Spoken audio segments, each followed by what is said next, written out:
There's something about riding that resets everything.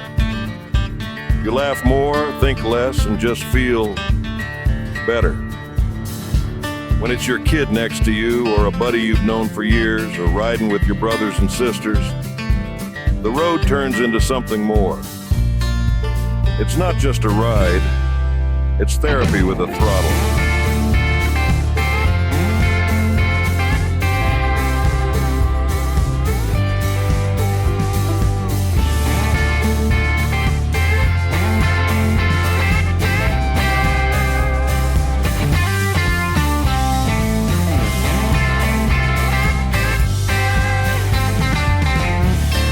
This is Ridin' With Dad, dedicated to all you fellow riders who either still ride, used to, or who just want to ride along. It's not just about the bikes, it's about the bond, the stories, and the ride that keeps us all moving forward. Subscribe and come along.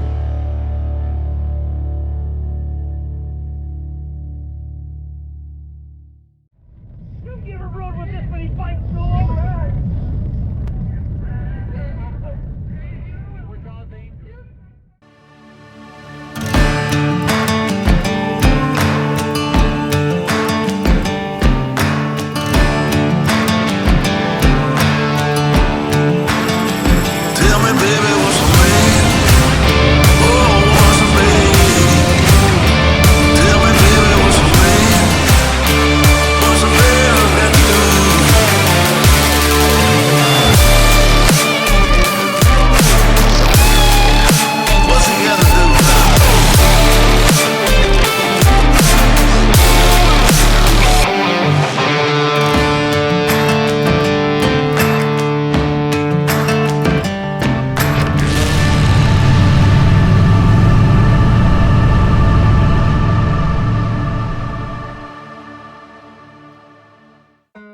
You looking forward to the ride? Are you awake yet? All right, we're waiting for the brothers. Gonna meet some brothers here, and it's gonna be maybe 2 or 3. Then we're gonna have some breakfast here. That smells.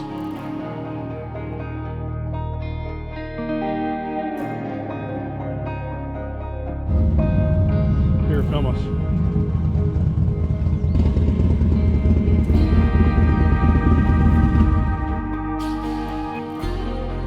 Are you right in front or is he right in front? Him? Okay. You're front of the wheel crash. Yeah? Yeah, crashing leaky.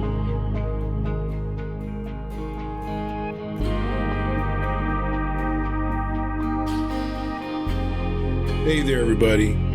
This is Aaron, and welcome to Ridin' With Dad. Now, this ride that we're about to go on, it's been a long time coming. 14 years ago, I got invited to do this same ride, to meet up outside of Winters, California, to ride with a good group of friends.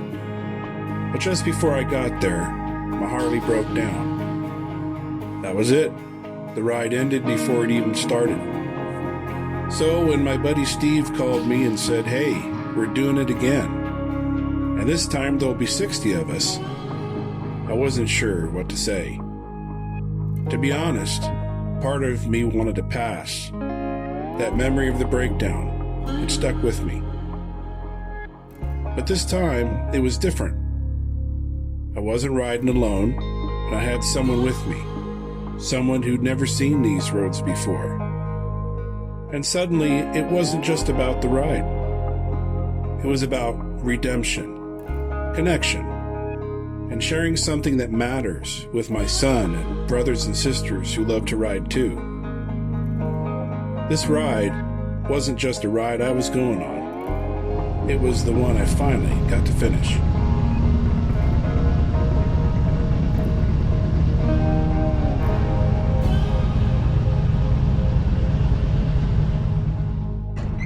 Before we jump into the ride, here's a look at the route that we'll be taking. Right after leaving Winters, we pick up on Highway 128, one of Northern California's most underrated backroads. The first few miles wind through farmland and old orchards. But before long, we're climbing into the hills. This road saw improvements in the 1950s when the Monticello Dam was built, and the old town of Monticello, or Monticello, if you're Italian, was buried beneath Lake Berryessa. Believe it or not, as you're going by the lake, you're riding just above what used to be streets and homes, farms and old ranches, now deep underwater. As 128 snakes its way south, you get glimpses of Berryessa's shoreline and rugged ridges beyond, with rolling hills and peaks off in the distance. Eventually, we roll into Muscovite Corner, a beautiful little roadside stop that's been here since the dam went in. Muscovite Corner sits in a quiet little valley, a spot where you catch glimpses of its past. There's an old gas station here that's no longer in service, but it hints at what this place used to be. These days, it's more of a landmark, more than a stop, but most locals and riders still nod when they pass through. From here, the road tightens and rolls along through rolling hills and valleys till we come to the southern edge of Lake Hennessey. Quiet water, rolling green hills and ranches and vineyards, and the kind of curves that make you want to slow down, not because you have to, because you want to. Then we merge onto the Silverado Trail, built into the 1850s to help wagons avoid the muddy valley floor. These days, it runs right through the heart of Napa Valley's wine country. Names like Stag's Leap, Chimney Rock, and Mom Napa fly past on either side. World-famous vineyards, and some of the most scenic riding anywhere. Not a bad stretch of road to ride, or sip, if you're not the one riding. And just up ahead is Calistoga, an old hot springs town founded in the 1860s, and the perfect spot to cool down after a ride like this. Alright, so here we are at the Chevron station of Winters. And when I say we showed up, I mean we showed up. Bikes just kept rolling in, one after another, until we pretty much flooded the whole parking lot. You could barely hear over the engines, the greetings, and all the catching up. And yeah, I was definitely wondering what the folks at the gas station and other shops were thinking. Probably something like, "Are we under siege?"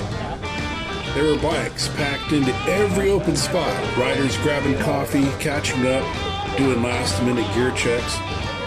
Some of us had ridden in together, others rolled in alone, but it didn't matter. Once you were here, you were part of the group. You know, for a lot of us, this wasn't just a meetup. It was something we all needed. Old friends reconnecting, new faces getting welcomed in, 60 riders, all different backgrounds and bikes, one ride ahead. And pretty soon, it was time to hit the road.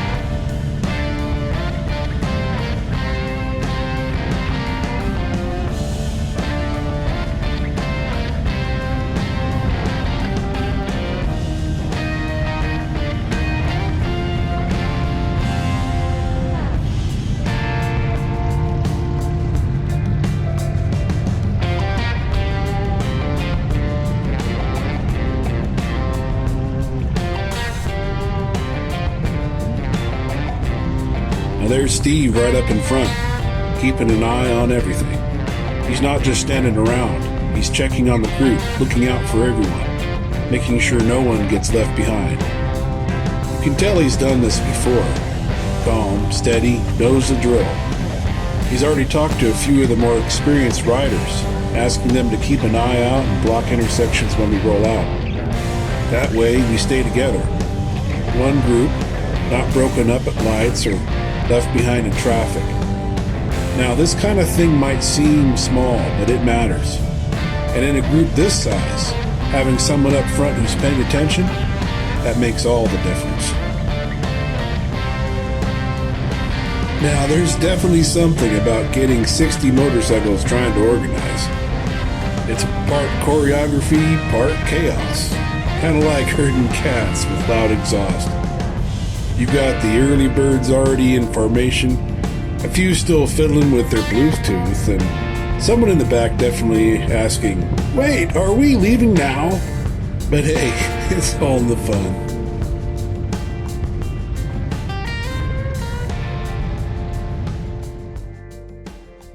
And here we go. 60 bikes pulling out like a herd of chrome buffalo.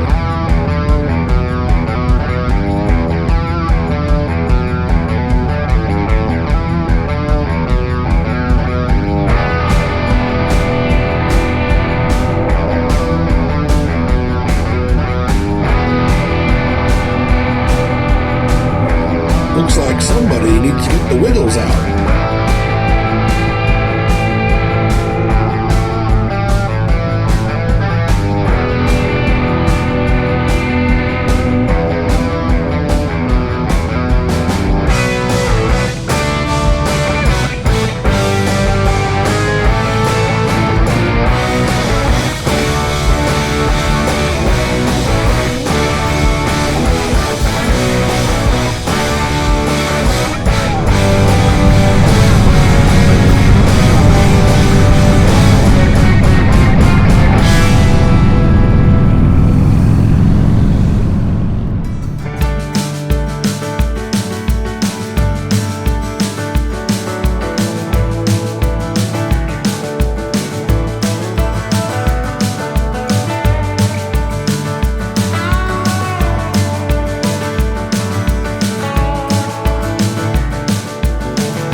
This stretch of Highway 128, Buda Creek runs right alongside us. This place holds some of my favorite memories growing up. My dad and I used to camp and fish out here, just the two of us sometimes, and other times with friends from the congregation. I remember camping under the trees, the smell of the creek in spring, the green-colored water slowly rolling by, barbecuing, and the sounds of the friends having a blast. Sometimes my dad and I would explore all the way up to Monticello Dam, just wandering, talking, sometimes not saying anything at all. That was over 40 years ago. And now here I am, riding through the same stretch with my own son on the back of the bike. It's a different kind of trip, but it's the same kind of memory in the making. I honestly didn't realize how much I needed this.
breather and a head count. This stretch of Highway 128 has a few names, depending on who you talk to. Bell Valley to some, but it's just a good stretch to anyone on two wheels. The scenery is a classic Napa County back road. You got rolling green hills and ranches on one side, and vineyards tucked away in the hills, and there's just enough twisties to keep you sharp. Up front, we got riders checking on things, and Steve's checking the lineup, giving some directions to certain riders, and making sure that no one peeled off or got lost. Everyone seems to be here. Now that we're given the nod, we're off again. We'll be heading straight through the valleys and straight to Calistoga, through some gorgeous countryside. We'll pick this up in part 2, so stay tuned.